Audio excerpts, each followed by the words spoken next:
সরাসরি রয়েছেন আমাদের সঙ্গে আমাদের সহকর্মী মাদারিহাট থেকে।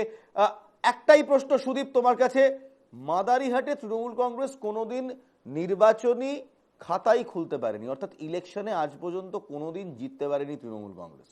সেই তৃণমূল কংগ্রেস ভারতীয় জনতা পার্টিকে একেবারে সাইড লাইন করে 14,000-এরও বেশি ভোটে এগিয়ে গেল। এর কারণ কি জন বার্লা? বিজেপির নিজস্ব সমস্যার কারণেই কি অ্যাডভান্টেজ তৃণমূল?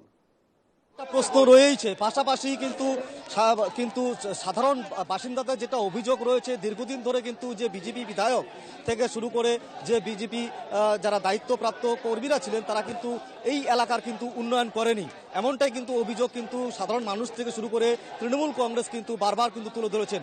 এই মুহূর্তে আমাদের সাথে রয়েছে কিন্তু প্রকাশ চিকপড়াই, যে রাজ্যসভা সাংসদ, এবং তিনি রীতিমতো সবুজ আবির খেলেছেন এবং পটকাও কিন্তু ফাটানো হচ্ছে। আমরা সরাসরি চলে যাচ্ছি যে প্রকাশের কাছে। বলছি যে আজকে যে তোমাদের যে জয়, এই জয় ইতিহাস, একটা মাদারিহাটে কোনোদিন খাতা খুলতে পারেনি, এবার বিধানসভা উপনির্বাচন, মাদারিহাট উপনির্বাচন তৃণমূল কংগ্রেস ম্যাক্সিমাম ভোটে জিততে যাচ্ছে এবং যে যে প্রতিশ্রুতি আমরা মানুষকে বলেছি এক একটা কাজ আমরা করে দেখাবো।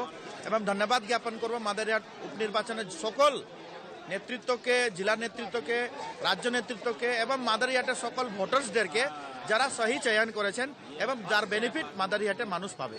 বলছি জন বার্লার যে অন্তর্ঘাত করা একটা ক্ল্যাশ চলছিল, ওদের পলিটিক্যাল ম্যাটার আমি কিছু বলবো না, ওই স্টেটমেন্ট ওরাই দিবে। আমরা আমাদের কথা জিগালে আমরা ওই সঠিক উত্তরটা দিব।